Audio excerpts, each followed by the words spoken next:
stress. We've been taught to fear it, fight it, and run from it. But what if it's actually the very thing that can unlock your greatest potential? Dr. Rebecca Heiss is rewriting everything we thought we knew about stress. She's a scientist, author, and a sought-after keynote speaker who has helped leaders and professionals all around the world turn moments of pressure into moments of power. In this episode, Rebecca reveals why your brain is wired to misread stress, how to flip that wiring, and how to transform every challenge into an opportunity for growth. This conversation will show you how to harness stress and turn it into your superpower. So stay until the end, because this episode might change the way you deal with stress forever. All right, we talk about vulnerability on the podcast. This is my opportunity to be vulnerable, but I'll do it in a playful way. Let's guise it as a negotiation. So let's negotiate something right now. It's not a business deal or any kind of high-stakes standoff. It's just a simple agreement between us and you. So if you've been with Negotiate Anything for a while now, you've been on an incredible journey, 9 years long. We've sat down with world-class negotiators, gold medal winning Olympians, storytellers, CEOs, psychologists, FBI agents, professors, and all of this for one purpose: to help you become more powerful in your conversations, in your career, and in your life. We've published over 1,600 episodes, and we were part of the LinkedIn Podcast Network, an amazing partnership that helped us grow. But unfortunately, now LinkedIn is winding down the network, and many of the shows that were on the LinkedIn Podcast Network had to shut down because the money wasn't there anymore. But not us. We are still here, and we are just getting started. And now we want to bring you even more, bigger guests, deeper stories, and more value than ever. So here's the deal. If this show has ever helped you, if it made you think differently, negotiate better, or feel more confident, we're asking for one thing in return. Just leave us a review. On Apple Podcasts, on Spotify, wherever you listen, because now we're going to be negotiating our own sponsorship deals. This is a matter of survival for us. And when sponsors look and they can see that we have a lot of reviews and our fans really love us and they get value, that gives us the opportunity to negotiate better deals. And when we're able to do that, that allows us to continue to do what it is that we're doing here. So that's your side of the deal. It could take less than 10 seconds to just leave us a review. And what do you get in return?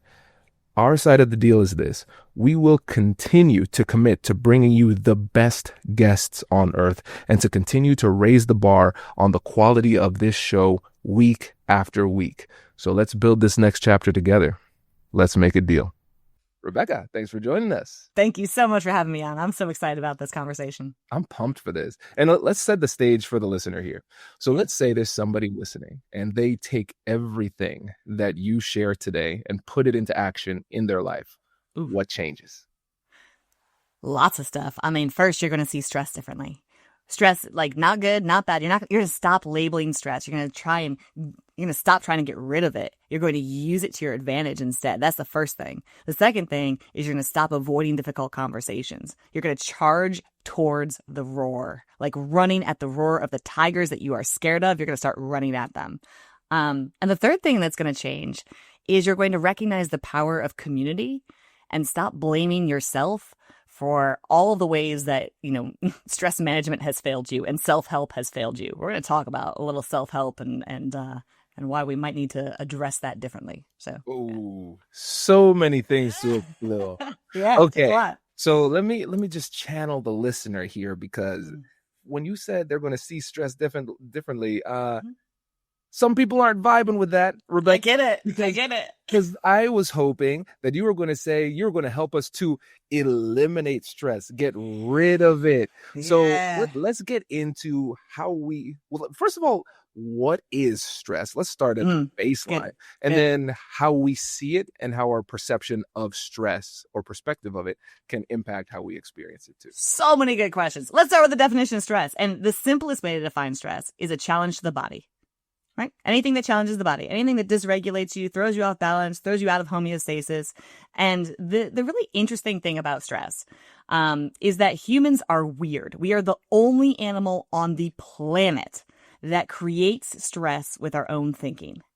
So there's this great book by Robert Sapolsky called Why Zebras Don't Get Ulcers, right? And the whole concept of it is, zebras get chased by a tiger or a lion and they don't die. And then immediately they go back to grazing and the lion goes back to taking a nap. Nobody's sitting there going, oh my gosh, I almost died. Or, oh my gosh, I failed. I'm a terrible lion. Like they just nap. It's done. It's over. And yet if you put a human in the same situation, like, oh, I failed at hunting. I failed this negotiation. I failed this. I failed that. Or I barely escaped with my life. We're replaying that event again and again and again. So stress can be physical. It can be emotional. It is anything that throws us out of balance. Now you want me to dive into this? Okay. So what most of the research on stress most of the research that people are familiar with talks about how we get rid of it, because stress has been labeled as this bad thing. And yet what most people don't know is stress, cortisol, if you don't have cortisol, you die. Like, cortisol is good for you. Cortisol is the thing that gets you out of bed in the morning and forces you to seek food and forces you to like have a drive to do things and accomplish things in life. And the idea of trying to get rid of all of the stress is misguided. We need to stop labeling stress as good stress and bad stress, like eustress and distress. Fine. It's just energy. It's just a challenge to our body that we then get to decide how to use. And that's the big jump that I want to help people make today. And I can tell you all of the research about why it's important we do that. Not to scare people, but it's really important, y'all, to get the right stress mindset. So this is great. This is a strong start, Rebecca. Yeah, good. Strong start. Because first of all, when we understand what stress really is, it shows how little we understand what stress actually is. And I'm recognizing that a lot of the challenges that we experience around stress just starts with our perspective. And we think about in like clinical trials, we understand that one of the most consistent pharmacological effects is the placebo effect. Yes. So we also don't consider the power of the nocebo effect, which is the opposite, right? And so essentially we are telling ourselves stories about stress that make us sick when we don't have to be. Oh my gosh. Thank you. I'm like, louder, please, for the people in the back. This is huge. In fact, so I'll give you the setup. This is one of my favorite studies. I think it was 2013, looked at 20,000 Americans over the course of 8 years. Right. And the most important question they ask these people is their stress mindset? Essentially, like, do you believe that stress is bad for you? And the results are mind-boggling. So people who have very high levels of stress, who believed that their stress was bad for them. So the story they told was, yeah, stress is bad. And I think that's probably most of us. Like, most of our listeners right now are just going, yeah, I have a lot of stress. It's not good. They died, like, at a very high rate. So their mortality rate was 43% higher than like the standard. Here's the good news. People who had that same level of very high stress, but simply told a different story. Simply said, yeah, stress isn't bad. Stress, that doesn't even have to be good. It's just stress. It's just energy. They had the lowest mortality rate of the entire study. And I'm talking lower than the people who had like very little stress in their life. Right? So again, let's not get rid of stress. Let's change what it means. Let's change the story about it and how we can utilize it. Because I think it's a competitive advantage. There's so much to explore here. I think the thing that is most shocking in this shocking study is the fact that even the people who had less stress performed worse than the people who had more stress and thought about it differently. So really, it is all in our head, as in a very real sense. That's fascinating. So even if the people who say, I am feeling really bad right now because I have too much stress, if they were to successfully lower their stress, they still wouldn't be in a better position, because it's not the stress, it's their mindset around it. Boom. Here's the simplest way to think about this. Cause I honestly struggle with this, right? When I first read that study, I was like, I don't know. I feel pretty good, kicking back on a weekend, having some Mai Tais on a beach. That feels good. I don't get it. And the way I figured this out and like reconciled it in my brain was to think about Olympic athletes, right? When are Olympic athletes breaking world records? When are they performing at their peak? It's not at practice. It's when the stakes and the pressure and the stress and the anxiety and the fears are at peak. And we all have the ability to like channel in and use that energy. We just have to shift our story about what that means to us. Right? Yes. And Yeah. how much of this, and maybe the study doesn't articulate this, but Mhm. hypothesize with me. I Yeah, wonder yeah. how much of this is a result of habituation as well. So Sure. the ability to just, acclimate to any circumstance. Because Mhm. even if you lower your level of stress in an objective type of way, so yes, that Mhm. stressor is no longer here, then we would acclimate to that lower level of existence with less stress, and then the things that are not as stressful for you now would become stressful for you in that. Right. Yeah. Okay. So this is a great question. I love thinking these thought experiments out, and I think one of the things I talk about frequently is I call it tiger training. So Mm. going back to the tiger, I think about tigers as like the epitome of the stressor, right? Like, because that's what our stress response is built for, is getting chased by a life and death situation. And all of the stressors that we have in our lives, I shouldn't say all of them, most of them are not life and death situations, right? But we can train our brain to recognize they're not life and death. And that's the start of this idea of rewiring the circuitry. And I think it's really important to differentiate between what I just described there, like a tiger training kind of thing, like seeking the discomfort, from exposure therapy, where you're just like exposing yourself and like you're tamping down the stress response. That's not our goal. Our goal isn't to get rid of it. It's just to tell our brains, this isn't life and death. We don't have to go to survival. We can use this energy differently. So like big distinction. Yeah. That's an important distinction. Yeah, Yeah. because even in my mind, in my life, I try to reduce, like, make the button smaller rather than omitting trigger, and Right. then saying, Yeah. okay, when I feel this, treating it almost like a meditative practice. So that's, I think Mhm. about my business life, running the company as the CEO, as meditation practice. How calm can I stay under pressure? And what you're saying is something a little bit different though. It's like, hey, the feeling, the energy is going to be there. Let's mobilize it and move it in the right direction. Yeah, you just nailed it, Kwame, because the whole idea here is you can't control how heightened you get, how elevated you get. Like I don't know about you. Last time I talked to my adrenal glands and I was like, hey guys, please don't release adrenaline right now. It's not going to be useful. Like it doesn't work. And yet this is the advice we consistently hear given to people. It's like, well, just try to calm down, right? Take some deep breaths, meditate. Now, listen, I'm a big fan of meditation. We could talk meditation and breathing, and all of that is important. And on top of that, that's energy that your body just gave you. Let's use it. Why would you try and get rid of it when you can't physiologically just lower your physiological state? Let's use it in the moment. This is fascinating. So, so Yeah. it's almost like, all right, stress is then a tool that we use. Okay, Mhm. so let's create a hypothetical that would connect with the everyday person. Love it. So let's say they are finishing up a project, Mhm. and they need the internet to do it, and the internet is out. And now, yeah, exactly. They Yeah. feel that. Now Horrifying. that is a stressor. So what Mhm. do they do with this energy other than explode, curse, and break things? So the setup is that the internet just went out, right? Okay, so I have this massive rush in my body. And literally, if I tell myself, "Oh, I need to calm down right now." Here's what's going to happen. I'm going to get really frustrated because I'm not going to calm down, right? And that is going to stress me out even more.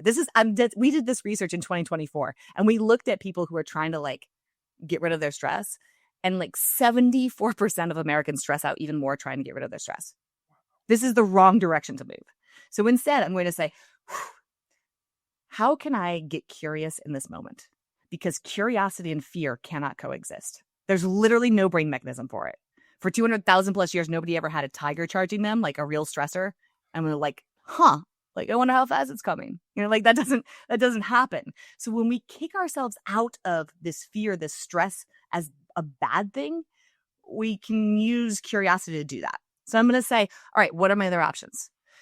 What's the potential that my neighbor has internet? Where's the closest place that I can go? Do I need to unplug and replug in the router? Who do I need to contact? How do I? And I start to get in this curiosity phase. What that does is that mobilizes. And then I'm going to ask the most important question. What is the smallest step I can take towards something? So fear is always going to say anything but, right? Anything but failure, anything but rejection, anything but. The problem with that is it doesn't point you in any particular direction. So any road will do, right? And it's not always a good one. Often what it does is it has you sitting right here, frozen in place, going, well, nothing I can do.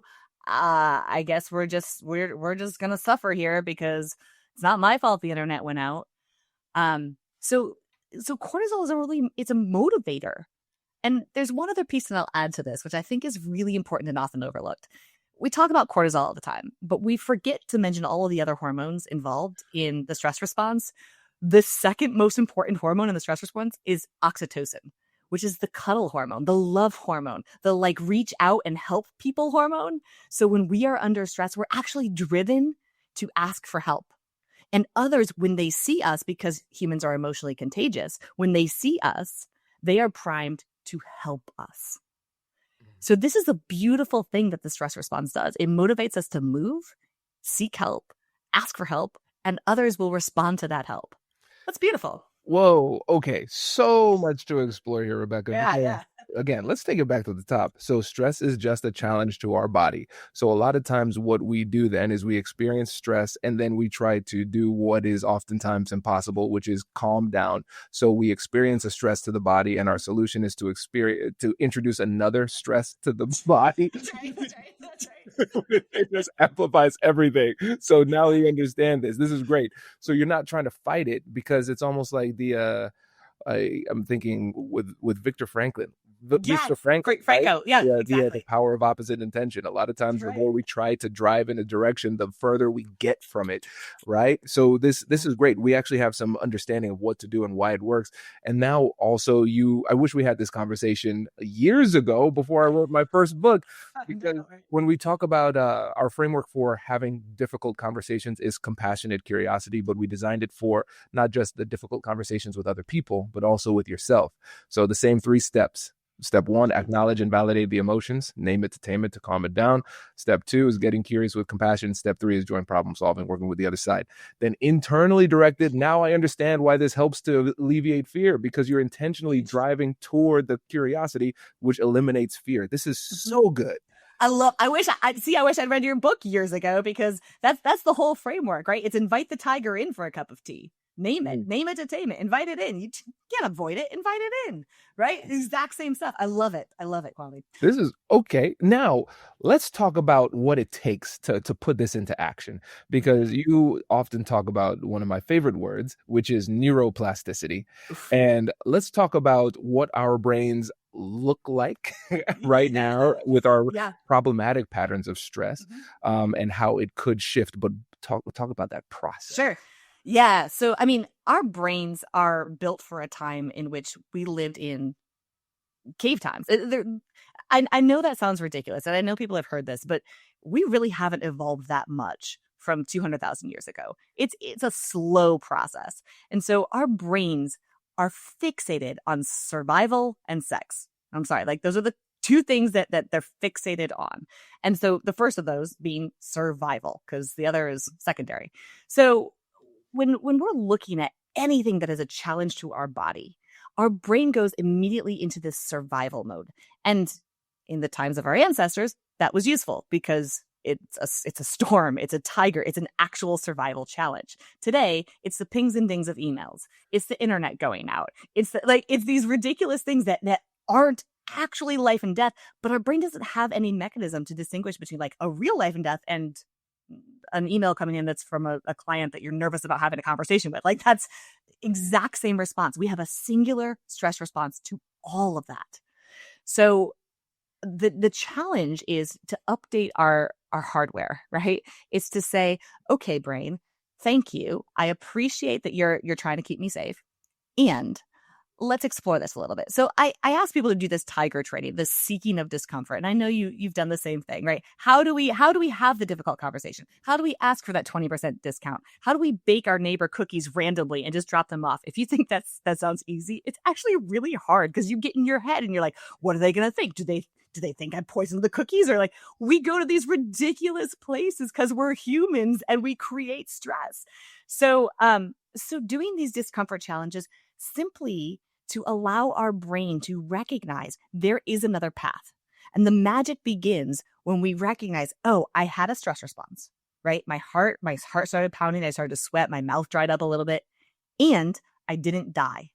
And when we are conscious of that stress response, didn't die, and we register that consciously, our brain layers this down. And it's called stress inoculation, right? We're inoculating ourselves, not against stress because we can use it differently. We're just teaching our brain to take a different pathway when the stress happens, that it doesn't have to go to the fight, flight, freeze. Now, all that to say, the first 3 minutes of any stressor hitting you, sorry, sucker, you're in it. It's screaming terror. Like, you're in the screaming terror. So do not expect to be cognitive or making good decisions within 3 minutes of that stressor hitting you. Give yourself that space to be activated, to allow yourself to think. I highly recommend, this is when I say invite the tiger in for tea. I highly recommend you take a journal out and set a timer, and for 3 minutes, catastrophize. Right? Like, my internet just went out, so I'm not going to get the job. So I'm going to lose all my money. So my husband's going to divorce me. So then I'm going to end up dead in a ditch. So then, like, this is natural. This is normal. And allow yourself to go there so that when you pull back out of that stress response, you can go, oh, maybe I won't die. And then we can move forward. This is so good. And it's so validating. This is great. This is great. Good. And Good. so something else that just popped into mind before we even go deeper into the brilliance that you just bestowed upon us. We're recognizing why the curiosity reflex in conversations is so good as well. Because when we are hit with something surprising, somebody says something offensive or something that we weren't expecting, instead of just, freaking out and listening to our emotions and doing whatever the fear says to do, which is almost always the wrong answer, we get serious and we can actually stay grounded in the moment. This is such a powerful habit to start to put into practice in everything, but we can especially see how well it would work in these tough conversations. Absolutely. Absolutely. And again, as you've said before, like, our brain is incredibly plastic. I mean, incredible. It's getting hit by 400 billion bits of information every single second. Like, think about that. Your brain is processing 400 billion bits every single second. So mostly our brain is a filter. It's just filtering out things it doesn't think we need, right? So all your training on your brain is to say, wait, I could use that. Pay attention to that. Let's pay attention to that. I can use this differently, rather than saying, get rid of it. Yeah, it's pretty powerful stuff. And I mean, the potential of the human brain, and don't get me started, I get really jazzed up about this, and I'm sorry, I'm starting to like spin out a little bit, but it's so exciting because your brain, we used to think it was set, you can't develop any no neurogenesis. Totally incorrect. I mean, 90-year-olds can create new pathways. This is not limited by your age, your race, your gender, your height, your weight. Doesn't matter. Like, show up, start to train your brain, and you can do it. Yes. Now, here's the thing. Don't ask me how long it takes, because that's anybody that tells you 30 days to a new habit or 2 days, it's it totally depends is the response there. And that's the most annoying but correct response, right? Because the studies are so different, right? Because you might see somebody says, oh, well, actually the studies say 66 days or something. Well, that's like a meta-analysis of a whole bunch of different things. Exactly. The smaller the habit, the easier it is. But if you're trying to do something more complex, it's harder. So, but going back to this, we have to remember, we have to have the growth mindset here, because the mind can grow. Like, we often think about life so much about as a process of discovering ourselves, and it partially is, but now we can recognize that life is just as much or more about building ourselves with intentionality. And it's the awareness is the first step, but then doing it consistently is the next one. And it's going to be hard. I think it's important for people to understand it's going to be hard, but it does start to get easier once it becomes a bit of your, not just what you do, but more so who you are, because of the plastic nature of the brain. Oh my gosh, you nailed it. Like, I often say, every stressful interaction, every stressful response is an opportunity to build or betray yourself. Every time you have an opportunity to build or betray yourself. And so that's the question. Like, am I growing? Am I growing, or do I want to revert? Am I growing, or do I want to revert? And I love stress for that, because I see it and I'm like, oh, great. I get to build something new. I get to reinforce this pathway of, like, this isn't life and death. This isn't a tiger. I can get curious, and I can point it to serve myself and others. And that's so cool. That's so cool. Absolutely. Let's talk about this too, Yeah. because this to me sounds very familiar to the concept of what everybody is very aware of, which is post-traumatic stress. But people don't talk about the other side, which is just as legit. So tell us about that. Yes. Thank you for asking. You can see me jumping up and down because look, 8% of the population experiences post-traumatic stress disorder, which is way too much. Like, let me be clear. That's horrific. I might argue that most of us actually experience most of the symptoms of post-traumatic stress disorder because life is traumatic. Period. End of discussion. Little T traumas, big T traumas. Every single person you meet, your story is my story is your story. We may not have the same traumas, but I guarantee you we're going through it. And so there's recognition and power in recognizing the community around PTSD. Now, full stop. 80% of the population that has gone through a trauma experiences something known as post-traumatic growth. Post-traumatic growth is defined as having a greater connection to your community, having more purpose in your life, having more connectedness to other, feeling like there is a bigger purpose for your life. There is so much incredible growth that happens through these moments of challenge and change. And unfortunately, while I've asked, hundreds of thousands of people this in audiences, I'm like, anybody familiar with PTSD? And all the hands go up because we talk about all this negative stuff. How about PTG? And like maybe a sprinkling, 1 or 2 hands. But post-traumatic growth is so much more prevalent in our society, and yet we don't talk about it as much. And again, that goes to this mindset of like, well, it's bad, so let's label it this. Meanwhile, we can grow through what we go through, and there's such power and purpose there. There's such power and purpose there. There's a study, and it's one of my favorite studies. Again, there's a lot of stress research done in 2013, but it was looking at what makes for a meaningful and purposeful life, right? And I'm like, oh, who doesn't want that? Who doesn't want a meaningful, purposeful life? And what surprised the researchers is that the number one correlate to a meaningful, purposeful life was past stressful events, current state of stress, and even future worry and anxiety. Those were the correlates that were most strongly connected to purpose and meaning.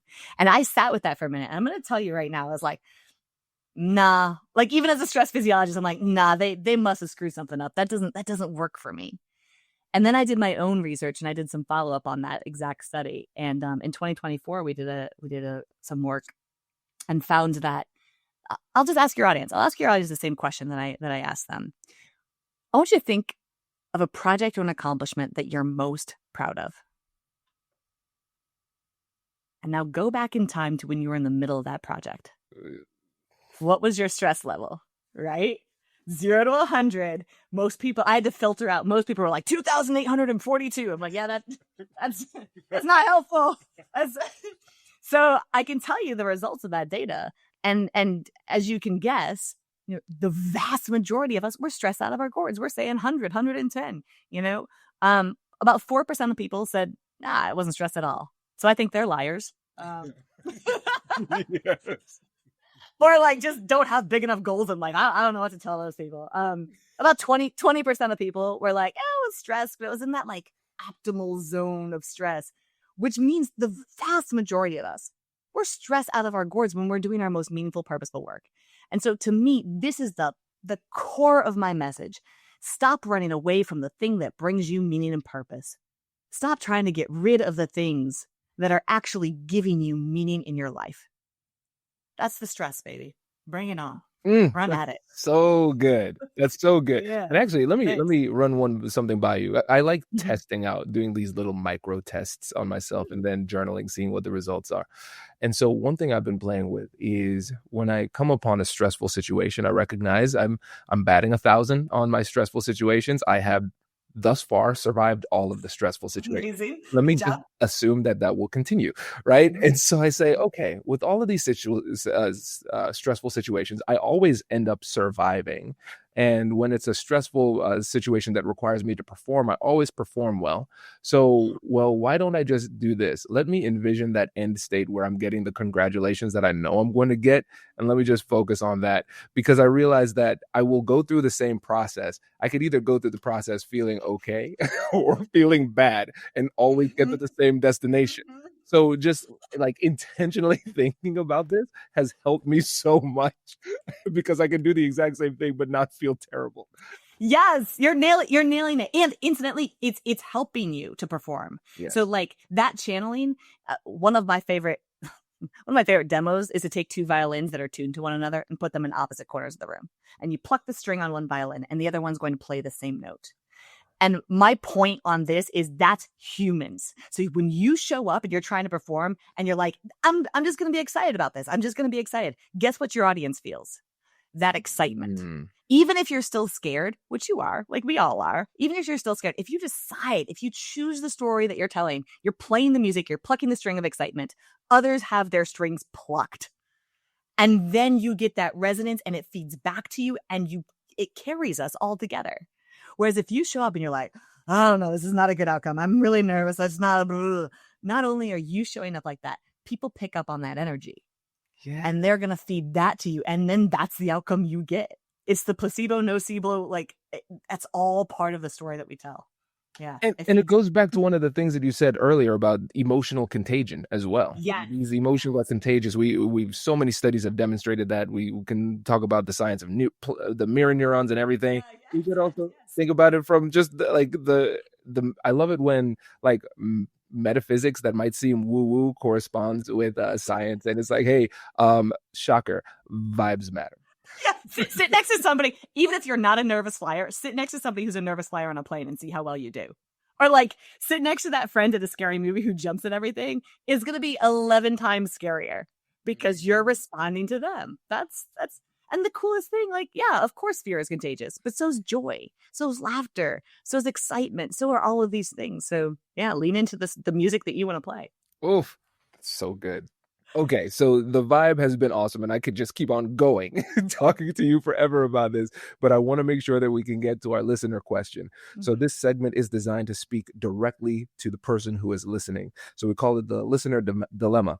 It's a real world scenario that reflects the kind of fear, stress, or uncertainty that many people face in their careers and relationships, and we'd love to hear how you'd coach someone through this. And then Ashley's voice will come in. Hi, Rebecca. I'm in a mid-level leadership role, and lately I've been feeling stuck. I constantly second-guess myself before making decisions, worry about how I'm being perceived, and tend to avoid speaking up in meetings, even when I have valuable input. I know this behavior is holding me back, but it feels like my brain is working against me. How can I stop being so afraid of failure and judgment and start trusting myself more? Thanks. Ashley, that's a heartbreaking question. I think, this is an incredibly common question that I get because especially, and listen, I think both genders experience this, but especially women speak about it.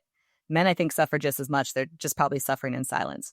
But this idea of not being enough or having this imposter thinking is really, really common. So I want to ask a question back to you. And you don't have to just as a rhetorical question. What is the cost of your inaction? So it's really easy to measure the cost of our actions, right? I might be rejected. I might fail. I might look like a fool. I might, whatever that is. But we neglect to measure the cost of our inactions. And so frequently, that's where all of our regrets fester. Because when we take action, even if it's really, really small, that small action gives us data. It's a data point. It might be a failure. It might be a success. It might be a stalemate, but it's data. And when we don't take action, that is what festers because we don't have any information. And so we go, what if? And that's what keeps us stuck. So my advice to you is take the smallest step forward that you can. Any action, failure, win, loss, draw, doesn't matter. It's action. And then here's the fun science behind that. You can begin to create something known as the winner's effect.